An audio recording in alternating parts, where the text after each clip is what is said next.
প্রাচীনকালে পাহাড়ের কোলে নির্মল এক গ্রামে, যেখানে সকালের কুয়াশা গাছের পাতায় জমে আর সন্ধ্যের আলো নদীর তীরে নাচে, সেখানে বাস করতেন এক দরিদ্র যুবক।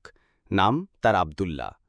তার জীবন ছিল সাধারণ, তবে তার মনে লুকিয়েছিল এক অসাধারণ দোষ, মিথ্যার প্রতি অদম্য আকর্ষণ। এই গল্পে আমরা দেখব কিভাবে আব্দুল্লাহর মিথ্যার জালে জড়িয়ে পড়ে এক নির্মল হৃদয়ের নারী আয়েশা, আর কিভাবে তার সরলতা ও সত্যের শক্তি তাকে অন্ধকার থেকে আলোর পথে নিয়ে যায়। এটি একটি গল্প ভালোবাসা, প্রতারণা আর আল্লাহর রহমতের, যা আমাদের শেখায় যে খাঁটি নিয়ত সবসময় জয়ী হয়। আব্দুল্লাহ বাস করতেন পাহাড়ের মাঝে একটি ছোট্ট গ্রামে, নাম তার খৈরাবাদ। পেশায় তিনি ছিলেন হামাল, অর্থাৎ বাজারে মাল বহনকারী। তার একমাত্র দোষ ছিল মিথ্যা বলা। তিনি প্রায়ই মিথ্যা কথা বলতেন। আব্দুল্লাহ বিয়ে করতে চাইলেন, কিন্তু তার একটা শর্ত ছিল, তার স্ত্রীকে হতে হবে সরল, নির্মল মনের, জীবন সম্পর্কে বেশি কিছু না বোঝা এবং মিথ্যা না জানা একজন নারী। কিছু বন্ধু তাকে পরামর্শ দিল যে দূরের একটি গ্রামে, নাম নূরপুর, এক গরিব লোকের সুন্দরী, সরল, দয়ালু এবং নির্মল মনের একটি মেয়ে আছে, নাম আয়েশা। আব্দুল্লাহ সেই দূরের গ্রাম নূরপুরে গেলেন আয়েশাকে বিয়ের প্রস্তাব দিতে। আয়েশার পরিবার, যারা ছিলেন সাধারণ ও গরিব, আব্দুল্লাহকে মেনে নিল। তখন আব্দুল্লাহ তাদের সঙ্গে মিথ্যা বলা শুরু করল। তিনি বললেন তিনি একজন বড় ব্যবসায়ী, যিনি বড় বড় ব্যবসায়ীদের মধ্যে পরিচিত, কিন্তু বাস্তবে তিনি ছিলেন শুধুই খৈরাবাদের বাজারের একজন হামাল। আব্দুল্লাহ আয়েশাকে বিয়ে করলেন। আয়েশা তার বিয়ে নিয়ে খুব খুশি ছিলেন এবং আব্দুল্লাহর সঙ্গে তার বাড়িতে থাকতে চলে গেলেন। আব্দুল্লাহর কিছু টাকা লুকানো ছিল। বিয়ের পর তিনি সেই টাকা বের করলেন এবং নিজের ও আয়েশার জন্য খরচ করতে শুরু করলেন। তারা সুস্বাদু সব খাওয়ার খেতেন, যা কিছু ইচ্ছা হতো তাই খেতেন। কিন্তু 7 দিন পর সেই টাকা শেষ হয়ে গেল। তখন তাদের আর খাওয়ার মতো কিছু রইল না। আব্দুল্লাহ তার হামালের কাজে ফিরে গেলেন। তাদের অবস্থা খারাপ হয়ে গেল এবং তারা শুধু রুটি আর চা খেয়ে দিন কাটাতে লাগলেন। আয়েশার অবস্থা বদলে গেল। তিনি ভাবলেন আব্দুল্লাহ হয়তো তার প্রতি কৃপণতা করছেন, কিন্তু তিনি মুখ ফুটে কিছু বলতে পারলেন না।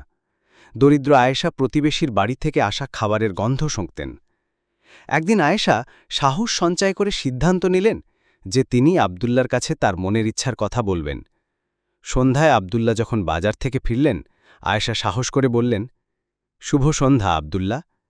শুভ সন্ধ্যা আয়েশা। আমি তোমাকে বলতে চাই, আজ আমার প্রতিবেশী হাফসা খুব সুস্বাদু খাবার রান্না করেছে। সে মেষের মাংসের সঙ্গে আলু বুখারা রান্না করেছে। গন্ধটা এত মজাদার ছিল। আব্দুল্লাহ, তুমি জানো আমি কতটা মিস করি আমাদের প্রথম দিনগুলো, যখন আমরা মধু দিয়ে মেষের মাংস আর আলু বুখারা খেতাম।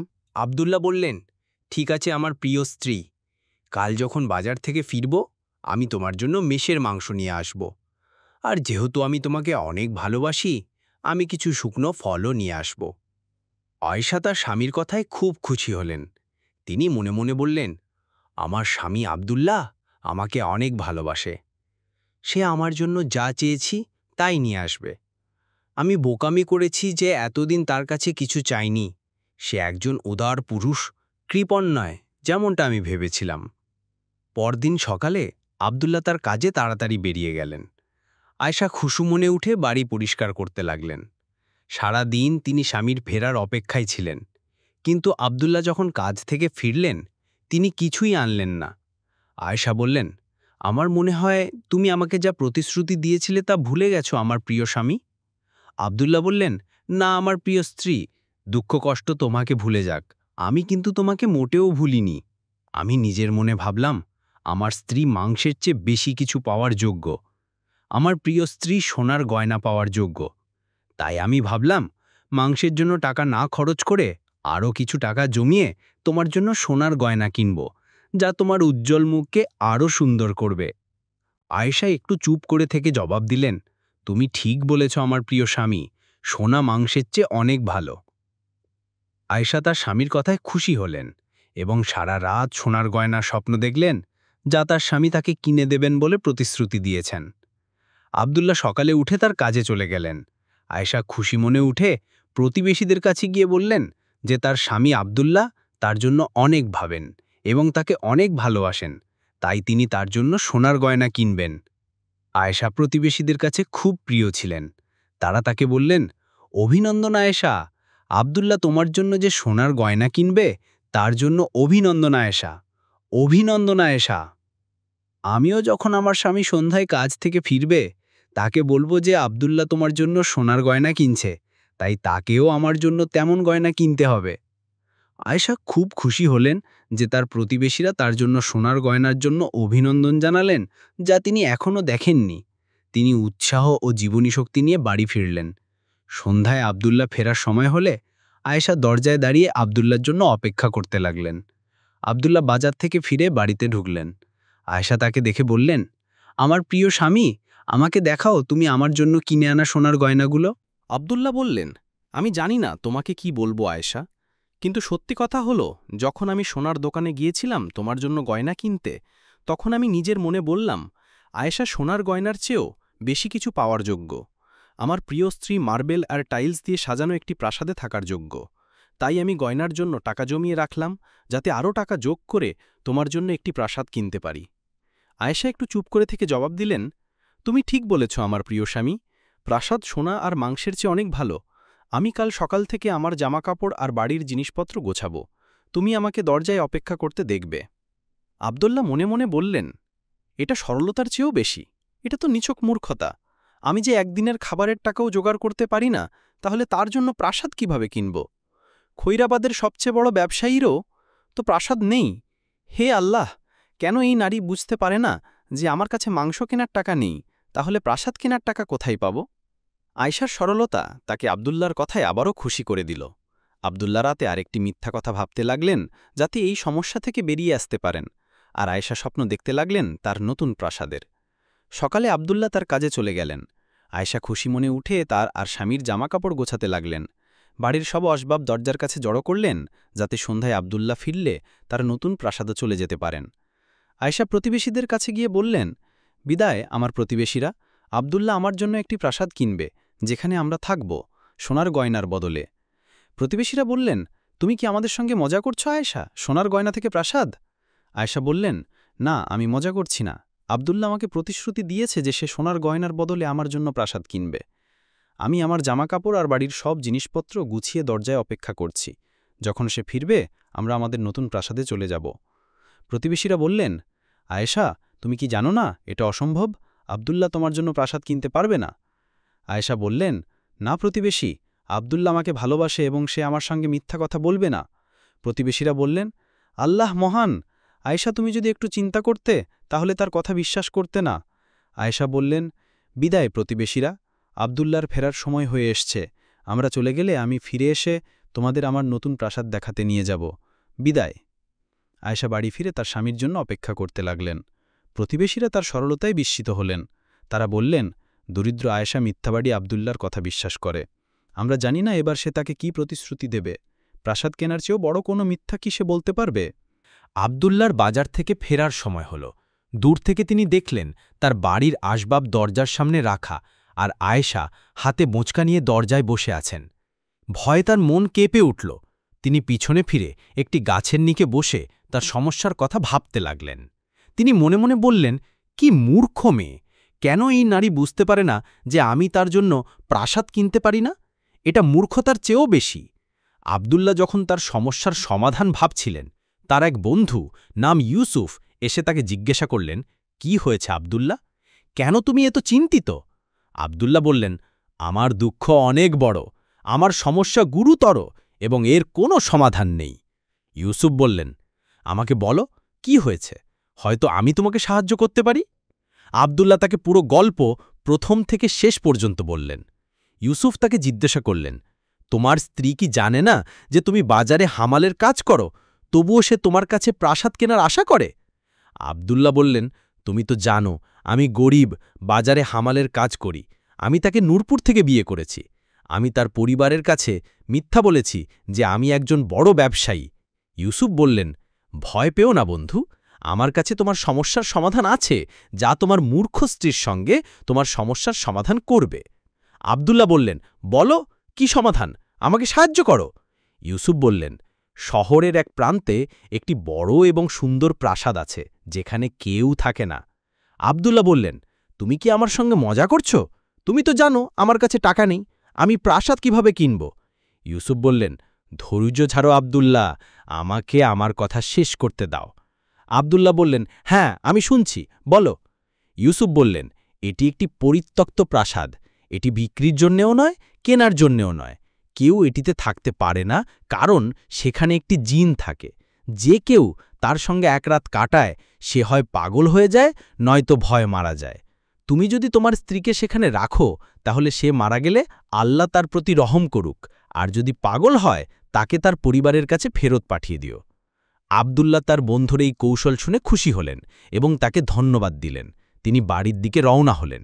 সেখানে গিয়ে দেখলেন আয়েশা এখনও তার বোঁচকা আর আসবাব নিয়ে দরজায় অপেক্ষা করছেন। আব্দুল্লাহ বললেন, আয়েশা, এখন আমরা যেতে পারব না, কারণ অন্ধকার হয়ে গেছে, কিন্তু কাল ফজরের পর আমি একজন হামাল নিয়ে আসব, যে আমাদের জিনিসপত্র নিয়ে যাবে। আমরা সকালেই চলে যাব। আয়েশা বললেন, তুমি ঠিক বলেছ আব্দুল্লাহ, অন্ধকার হয়ে গেছে, আমরা এখন যেতে পারব না। আব্দুল্লাহ বাড়ির আসবাব ভিতরে নিয়ে গেলেন। আয়েশার প্রতিবেশীরা তাদের বাড়ির দরজার ফাঁক দিয়ে তাদের দেখছিলেন আব্দুল্লাহর নতুন পরিকল্পনা কি তা জানতে। তারা দেখলেন আব্দুল্লাহ বাড়ির আসবাব ভিতরে নিয়ে যাচ্ছেন। তারা বুঝলেন যে আব্দুল্লাহ আয়েশার সঙ্গে মিথ্যা বলছে। তারা আয়েশার জন্য খুব দুঃখ পেলেন। পরদিন ভোরে আব্দুল্লাহ উঠে একজন হামাল নিয়ে এলেন। আয়েশা আবার আসবাব দরজায় বের করে রেখেছিলেন। তারা শহরের প্রান্তে রওনা হলেন। সকাল হতেই তারা প্রাসাদের দরজায় পৌঁছালেন।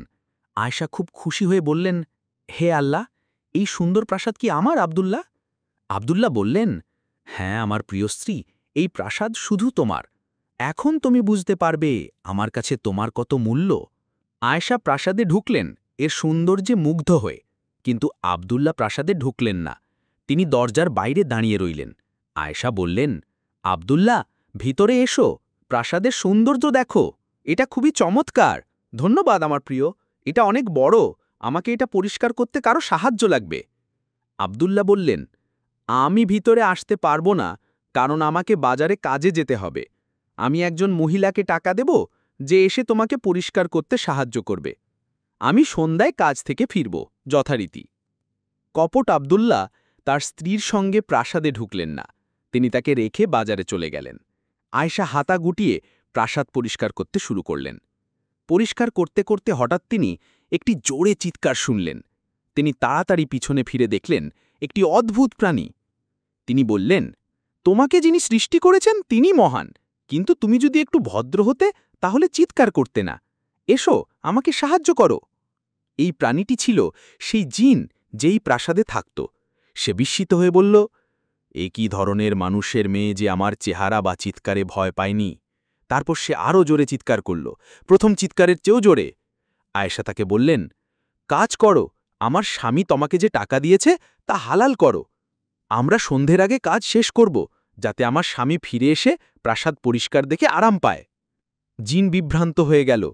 তার চেহারা ও কণ্ঠস্বর এমন ছিল যে শক্তিশালী পুরুষরাও তাকে ভয় পেত, কিন্তু আয়েশা তাকে ভয় পেল না। আর যে কেউ তাকে ভয় না পায় সে তার দাসে পরিণত হয়।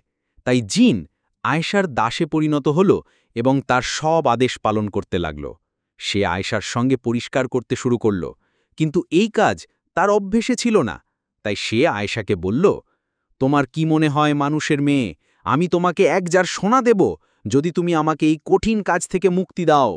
আয়েশা বললেন, হ্যাঁ, আমি রাজি।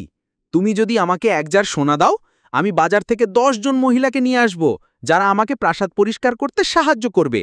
তাহলে আমরা আমার স্বামী ফেরার আগেই কাজ শেষ করতে পারব। হঠাৎ জিন 1 জার সোনা এনে আয়েশাকে দিল এবং বলল, এখন আমি যেতে পারি? আয়েশা বললেন, হ্যাঁ, যাও, আল্লাহ তোমাকে উত্তম প্রতিদান দিক। আয়েশা বাজারে গিয়ে তার মনের ইচ্ছামতো সব কিনলেন এবং 10 জন মহিলাকে প্রাসাদে নিয়ে এলেন সাহায্য করার জন্য। তারা কাজ শেষ করে সুস্বাদু সব খাবার রান্না করল। আয়েশা তাদের মজুরি ও বাড়তি টাকা দিয়ে দিলেন। আয়েশা সিল্কের সূচিকর্ম করা কফতান পরলেন, সেজে উঠলেন, সুগন্ধি মাখলেন এবং স্বামীর জন্য অপেক্ষা করতে বসলেন। তিনি মনে মনে বললেন, আল্লাহ মহান আয়েশা, তোমার নিয়ত ছিল খাঁটি, তাই আল্লাহ তোমাকে হতাশ করেননি। তুমি ধৈর্য ধরেছ, আর আল্লাহ তোমাকে উত্তম প্রতিদান দিয়েছেন। সূর্য ডুবে গেল, রাত নেমে এলো। আব্দুল্লাহ প্রাসাদে ফিরে এলেন আয়েশার কি হয়েছে তা দেখতে, তার কৌশল কাজ করেছে কিনা, আয়েশা মারা গেছে নাকি পাগল হয়ে গেছে তা দেখতে। তিনি প্রাসাদের কাছে এসে দেখলেন প্রাসাদ আলোকিত। আয়েশা তাকে অপেক্ষা করছেন। তিনি তাকে দরজায় দেখে বললেন, আব্দুল্লাহ, ভিতরে এসো, দেখো প্রাসাদ কত পরিষ্কার আর আলোকিত হয়েছে। এসো, আমি তোমাকে সোনার জার দেখাবো, তুমি দেখলে সত্যি মুগ্ধ হবে। প্রথমে আব্দুল্লাহ প্রাসাদে ঢুকতে চাননি, কিন্তু লোভ তাকে প্রাসাদে ঢুকতে বাধ্য করল, সোনার জার দেখার জন্য। আয়েশা তাকে বলেননি যে তিনি সেই অদ্ভুত প্রাণীকে, সোনার জারের মালিককে, তাদের সঙ্গে রাতের খাবার খেতে আমন্ত্রণ জানিয়েছেন। আয়েশা জিনকে তার স্বামীর গল্প বলেছিলেন, তার মিথ্যা প্রতিশ্রুতির কথা। তিনি বলেছিলেন আব্দুল্লাহ তাকে ভালোবাসে এবং তার জন্যই প্রাসাদ কিনেছে। জিন বুঝল যে আয়েশার নিয়ত খাঁটি, কিন্তু তার স্বামী একজন কপট মানুষ, তাই সে তার থেকে প্রতিশোধ নেওয়ার সিদ্ধান্ত নিল। আব্দুল্লাহ প্রাসাদে ঢুকে সুলতানের মতো মাঝখানে বসলেন। আয়েশা রাতের খাবারের প্লেট আনতে গেলেন, তখন জিন তার কাছে এলো এমন এক ভয়ঙ্কর চেহারায়, যা আয়েশার জন্য বের হওয়া চেহারার চেয়েও ভয়ানক। মিথ্যাবাদী ও খারাপ নিয়তের মানুষের মন দুর্বল হয়। আব্দুল্লাহ জিনকে দেখে ভয়ে জায়গায় পড়ে গেলেন। তিনি কিচ্ছু বললেন না, চিৎকার করলেন না এবং প্রাণ হারালেন। আয়েশা তার স্বামীর মৃত্যুতে দুঃখ পেলেন। তিনি তার মৃত্যুর কারণ জানতেন না। প্রাসাদের প্রকৃত মালিক ছিলেন শহরের একজন প্রভাবশালী ব্যক্তি, নাম ওমার। তিনি তার প্রাসাদে আয়েশার গল্প শুনলেন এবং মানুষের কাছ থেকে জানলেন যে আব্দুল্লাহ ছিলেন একজন কপট লোক, আর আয়েশা একজন সৎ ও ভালো নারী, যিনি ভালোর যোগ্য। তিনি আয়েশাকে বিয়ে করার সিদ্ধান্ত নিলেন। আয়েশার ইদ্যত পালন শেষ হওয়ার পর শহরে 7 দিন ও 7 রাত ধরে এক বিশাল বিয়ের অনুষ্ঠান হল। আয়েশা তার জীবনের সবচেয়ে সুন্দর দিনগুলো কাটালেন। তিনি প্রচুর সুখ ও সমৃদ্ধির মধ্যে বাস করলেন। তিনি যা চাইতেন তা তৎক্ষণাৎ পেতেন। জিন প্রাসাদ ছেড়ে চলে গেল, কারণ আয়েশা এটির যোগ্য ছিলেন। এভাবেই খাঁটি নিয়তের মানুষ মিথ্যাবাদী ও খারাপ নিয়তের মানুষের উপর জয়ী হয়, এমনকি লোভীদের উপরও। আল্লাহ আমাদের ও তোমাদের থেকে খারাপ নিয়তের মানুষদের দূরে রাখুন এবং আমাদের ও তোমাদের এমন জায়গা থেকে রিজিক দিন যেখান থেকে আমরা আশা করি না। এইভাবেই আমার গল্প এক উপত্যকার থেকে আরেক উপত্যকায় গিয়ে তোমাদের কাছে পৌঁছেছে। হে প্রিয়জনেরা, নবীর উপর দরুদ পড়ো এবং এই গল্পের জন্য ভালোবাসা প্রকাশ করো।